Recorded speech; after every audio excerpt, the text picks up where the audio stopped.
Ako po, shocking to. Shock sila dito. Lenny, kumambyo na.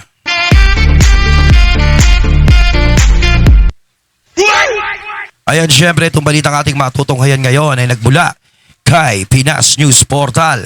At ito po ang inyong lingkod na si BT na magbibigay ng reaksyon at komento dito sa video na ating matutunghayan ngayon. At huwag na natin pagtagalin at sabay-sabay na nating panoorin ang laman ng video natin sa atin ni Pinas News Portal at bibigyan natin ng reaksyon ang balitang ito. Pasok! Alam naman po natin, di ba? Nababalitaan natin.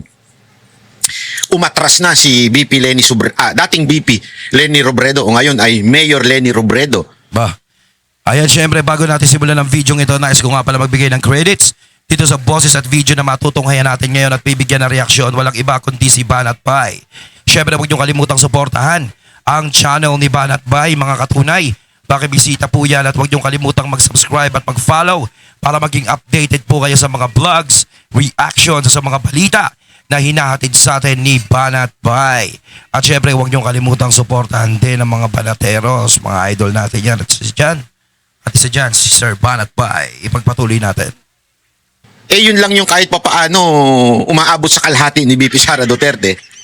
Kasi the rest, wala sa kalahati, di ba? Ayun, umatras na si Madam Lenny sa pagtakbo ng presidente sa 2028. Buti naman at nagising na siya sa katotohanan, kaya palakpakan naman natin lahat. Oh, di ba? Kaya kahit medyo hirap tayo magsalita ngayon pag nakikita natin yung gantong klaseng balita, natutuwa tayo. Pagdating sa survey, wala sa kalahati. Alam mo, maniwala ako kayo sa hindi. Ito sa ginagawa nilang paninira kay BP Sara Duterte na unti-unting nalalantad yung kasinungalingan, unti-unting nalalantad yung ginagawa nitong mga congressman. Tandaan ninyo ha. Tama yan. Yung sinasabi ni Sir Banat Bay, doon muna tayo doon sa pag-atras ni Madam Lenny. Tama yung naging desisyon niyang yun. Pero sa totoo lang, si Madam Lenny lang talaga yung pwedeng, hindi siya katapat. Hindi yung as in na matatalo niya si Sara Duterte, napakalabo. Siguro yung medyo magkakaroon ng thrill ng konti. Ang konti lang naman, konting-konti. Hindi naman yung talagang parang nakakatakot. Hindi ganon. Diba? Hindi parang nakakatakot. Kumbaga, si Lenny na lang yung pag-asa nila na baka swerte No? Baka matalo si Sara. Yun ang iniisip nila Pero, umatras pa. Siguro, nakapag-isip si Madam Lenny, papaguri ko lang ang sarili ko dyan. O, diba? Tapos, di naman ako mananalo. Hindi. Siguro talagang nag-iisip naman siya. Mas maganda na nga lang paglingkuran niya na lang yung mga pinaglilingkuran niya sa kanyang lungsod sa Bicol. Naga ba yun? Naga. Diba? Mas maganda doon na lang muna siya tumuon. At saka mas maganda, magkaroon muna siya ng full experience. Diba? Diba? Full experience sa paglilingkod. Sasabihin natin, bakit BT naging vice president siya? Naging vice president siya pero hindi ganon katindi. Hindi ganon kalakas ang naging impact ni Madam Lenny sa pagiging vice president. Diba? Kaya, konting trabaho pa. At yung mga politiko na sumisira kay BP Sara, sa totoo lang, yung mga nag-aakusa, nagkakaso sa kanya, hindi naman si BP Sara yung nasisira Sila mismo. Diba? Mantakin mo sila Sila yung nagre-reklamo kay BP Sara. Sila yung nag-aakusa kay BP Sara. Pero yung taong bayan, suklam na suklam doon sa kanila. Ito yung mga congressman at politiko na di umano ay nabigyan ng mali-maletang pera. Para saan? Doon sa mga ghost flood control. Kung babalikan ninyo yung mga pangyayari na yun, marami ang nangamatay dahil dyan sa flood control na yan.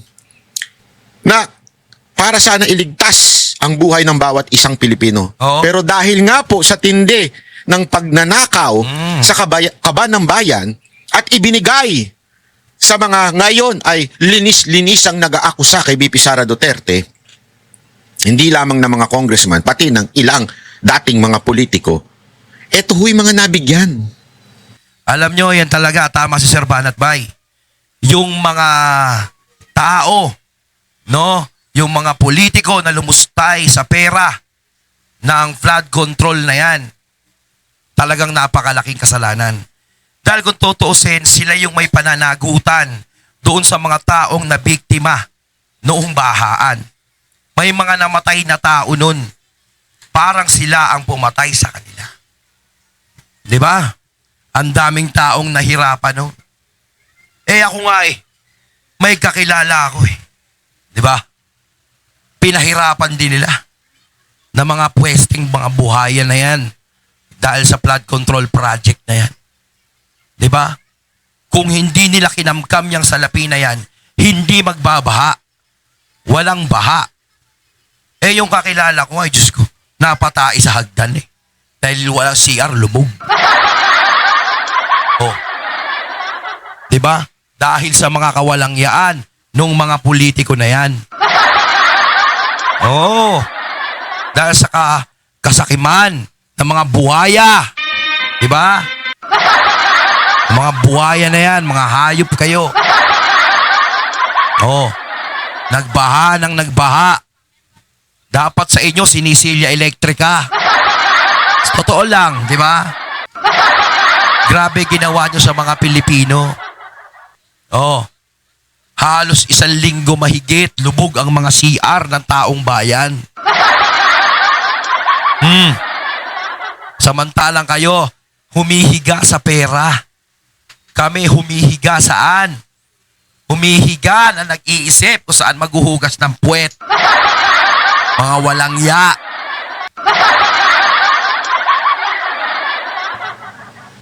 Allegedly, ng milyon. Para saan? Para again, idiin si BP Sara Duterte. Kaya yung mga yan, walang kaluluwa yung mga yan. Oo. Wala nang kaluluwa, mga false prophet pa. Kasi kaya nila gustong idiin si BP Sara dahil mapuputol na yung biyaya nila kapag naging presidente si BP Sara. Wala na, hindi na sila buhay mayaman. Buhay mayabang na lang. Bakit? Again, para lang ibagsak si Vice President Sara Duterte. From the very beginning of Marcos' term, maalala ninyo, yan na kagad ang nasa utak nila. PI. Ano yun? People's Initiative. Prime Minister. Para baguhin ang konstitusyon dahil alam nilang hindi mananalo yung kanilang dambuhaalang boss dyan. Gagawing parlamentarya tayo, hindi dahil para maayos ang ating bansa, ngunit para maging Prime Minister yung kanilang boss. Dahil again, wala na tayong say kung sino ang magiging pinuno ng ating bansa. Kung hindi, sila-sila na lang. At yan dahilan na yan, ay tila ang dahilan hanggang ngayon. Kaya ginagawa ito mga impeachment. The goal of this impeachment ay hindi na makatakbo si BP Sara sa 2028. Oo. They will do everything to the point selling their souls to the devil. Yes. Tatanggap ng pera. Oo. Wala na silang pakialam, masiraman sila sa Tama. politika basta may pera sila at manatili sa kapangyarihan. Tama. Tama yan. Kahit ibenta nila ang kaluluwa nila sa impyerno, yung mga hayop na yan. Basta ang importante sa kanila yung nangyayari sa kanila ngayon. Yung natatamasa nila ngayon, yung kinikita nila ngayon, yung kinakamal nila ngayon. Hindi sila nag-iisip ng future. Kung tutusin, wala naman silang isip, kaya pati yung taong bayan, hindi nila iisip yun. Para lang mapabagsak ang BP Sara Duterte. Lalong-lalo na ngayon kung saan umatras na si Robredo. Umaasa pa rin ang ilang kaalyado na tatakbo sa 2028 presidential race, si Naga City Mayor Robredo, kahit desidido Umaasa siyang pa maging sila. re-electionist na lang. Dapat anyang wag umasa sa isang savior, sabay banggit sa mga pwedeng tumakbo sa 2028. May nabanggit ding mga mayor na pwede kung nasa edad na. Nakatutok si Mav Gonzalez. Buo na ng desisyon ni Naga City Mayor at dating Vice President Leni Robredo na huwag tumakbo sa pagka-presidente, vice-presidente o senador. Ever since man, pag kandidato kong Naga, klaro sa kuya, na din ako mabalik ng national. Si mga habo sa kuya, Ayaw na. nangungutya na nahiling binangayayan. Baka naman mamaya, Madam Leni, ha? Ano mo lang yan, padama mo lang yan. Tapos maya-maya, pag malapit na 2027, 2027, kalahatian biglang takbo ka na. Baka konting kurot lang, konting lambing lang. Pero hindi naman sinasabing natatakot kami. Okay lang naman tumakbo ka. Pero syempre, kung ikaw talaga is may isang salita, patunayan mo. Diba? Maribay mo lang isip. Ang plano niya, maging re-election niya sa 2028 dahil nakikita niyang mas epektibo siya sa lokal na pamahalaan. Matagal na anya niya Oo. itong sinasabi sa mga kaalyado niya. Kasi hiling ko dapat haliun na ito bagang mentality na garo may isang savior. Na may man arog ka yan. May man arog ka yan. May man monopoly kang So maganda, yan ang tutukan ni Madam Leni, yung Naga. Diba? Para mas maging maayos, diba? kakayahan. Katunayan, marami aniyang pwedeng tumakbo bilang presidente sa 2028 na handa niyang tulungan. Katakol man kaya ang pwede. Katakol man ang pwede. Sa grupo mi, si Risa, pero beses na nagsabing okay siya. Risa? Sa hiling ko, si Bam sa Tingnan mo yan. Kaya na lang din na wala talagang pag-asa Kasi mantakin mo ang kanilang hope si Risa. Kaya talaga parang pinipilit nila si Leni, no?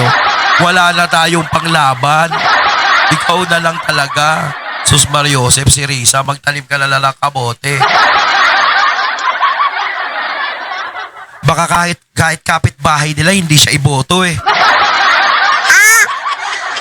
Ang kanilang hope si Risa Ontiveros. Kaya talagang they have to disqualify BP Sara Duterte. They have to do it as magpatakbo ng medyo hindi sila gagalawin. Yung hindi maingay pagdating sa korupsyon. Maingay lang sa away pamilya. Pero pagdating sa korupsyon, hindi nagsasalita. Di ba? Siyempre, yan ang kailangan nila. Oh, tama, mali. Tuloy. Sige ko, pwede man yan. Although pareho nagsabing hapuninda. Nagbanggit din siya ng mga pangalang mula sa mga lokal na pamahalaan, bagaman ng ilan, posibleng hindi pa aniya pwede sa 2028. Sa hiling ko, si Vico would make a good president. Si Vico. Wala, kulang pa yun. Hindi pa. Hilaw pa. Pambihirang buhay, ere. Oh. Hindi pa. Pambihirang buhay, ere. Ako hindi naman ako, napakahilaw pa, sobra. Oh. Hindi. Kasi si Vico Soto, okay naman talaga siya sa Pasig. Pero syempre, hindi pa ganun katindi yung nagawa niya as in talagang 101% na talagang yun na yun. Kailangan pa niya ng more experience. Diba? Siguro darating ang panahon na magagampanan niya yan.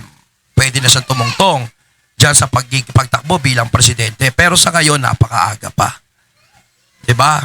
Kasi dapat mas marami pa siyang mapatunayan. Yun ang pinakakailangan dun. Alam mo, makikita mo naman yan sa lungsod. Kung siguro yung Pasig, masasabi mong kaya nang pumantay sa Davao City, go. Hindi, why not? Para ako sa bayan Kung anong kagaganda ng bayan, bakit hindi?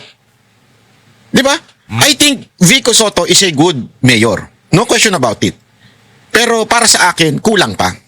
Kulang pa. Bakit? Yun yung sa issue ng flood control. Anong ginawa niya? Pumunta sa kamera, binanatan lang yung kanyang kalaban na si Diskaya. Kayo, hindi nyo ba nakikita yun? Para sa akin, even if you are just a mayor, hindi pa pwedeng ang concern mo lang ay yung iyong city. So, nung time na yun, pwede ka na sanang nagsalita, pero hindi niya ginawa. Again, does it make you a bad mayor? No. You're a good mayor. You're good at that particular job. But being a president, I think, malabo. Silaw. Hilaw ba Kaya nga ako, di ba, sinabi ko Hindi sa pa inyo yung pwede. komento ni Isko. Isko is a friend. Ako, hanga ako kay Isko. No question about it. But for now, for me, Isko, magstay ka lang muna sa Maynila. Kasi your heart, Your vision is for Manila. Maybe someday, Yung Pwedeng sinasabi ko pang-Pilipinas. We do that balang araw, di ba? Huwag nila masyadong madaliin. Mas maganda yung marami muna silang patunayan. but for now, since hindi mo kayang itong banggain ng administrasyon dahil ginagawa mo ito sa Maynila, therefore, pang Maynila ka lang muna. Ganon din kay Biko. We're being fair. Dahil ngayon, hindi mo kayang Yes. humirit para sa pang-nasyonal, aba, diyan ka na lang muna sa Pasig. Stay in Pasig. You're a good mayor in Pasig. Pagandahin mo ang Pasig, katulad ng Davao City, then go for the national. But for now, hilaw. Tsaka Diyos ko, sa ngayon, sa national, kung sila tatakbo, manalo sila, gagamitin lang sila dyan. Ako, uuto-utuin lang sila dyan. Kaya kailangan muna natin na ang tatakbo dyan sa national, sa pagiging presidente, diba, sa national position, at vice president ay yung matino. Kailangan malinis muna ang gobyerno. Yun ang pinaka-importante dyan. Ang ano lang talaga si Edad. Ang sarap pa nahihiling ko matibay na mayor na would make a good president, si Joy Belmonte. Pero sa pagitan niya at ng mga nabanggit niya, siya pa rin ang mas matunog. Tulad ng isang nag-leak na presidential survey kung saan siya ang pumapangalawa kay Vice President Sara Duterte. Binanggit yan ni Senador Kiko Pangilinan sa isang post. Ang mga numero umano ngayong 2 taon pa bago ang 2028, mas malakas anya sa numero ni Robredo noong bago pa ito tumakbong Pangulo noong 2022. Kung makakabuuan niya sila ng koalisyong mas malawak sa nabuo noon, ay posibleng manalo si Robredo sa 2028. Kaya sabi ni Senador Kiko Pangilinan na binanggit ni Robredong isa sa mga pwedeng tumakbo, ginagalang man niya ang desisyon ni Robredo, naniniwala raw siyang makakatulong sa interes ng bayan kung magbago ang isip ni Robredo. Naks. Sabi pa ni Pangilinan na Liberal Party Chairman, Gusto na maghari ni Pangilinan eh. kung hindi aniya tatakbo si Robredo ay Miss na hindi miss siya na. mapupunan ng ibang pambato mula sa kanilang hanay. Baka lumiit pa aniya ang tsansa ng panalo. Ginagalang din ni dating Liberal Party President Butch Abad ang desisyon ni Robredo. Pero kung may iba namang alternatibo, kailangan aniyang pag-usapan ng partido. That opens up discussions on who should be in for the opposition. I don't have any ideas, but there are people they like. Risa Ontiveros, Kiko Pangilinan. Hinihingan pa namin ng komento ang ibang pinangalanan ni Robredo na pwedeng tumakbo sa pagkapangulo sa 2028. Ayun, at ating natunghayan ng video na nagmula kay Pinas News Portal. At syempre natunghayan natin ang boses at video na yun na binigyan natin ng reaksyon na nagmula kay Sir Banat Bay. Kayo mga katunay, anong masasabi nyo tungkol dito? Comment lang po kayo sa comment box. So once again, I'm BT and I'm out. Peace.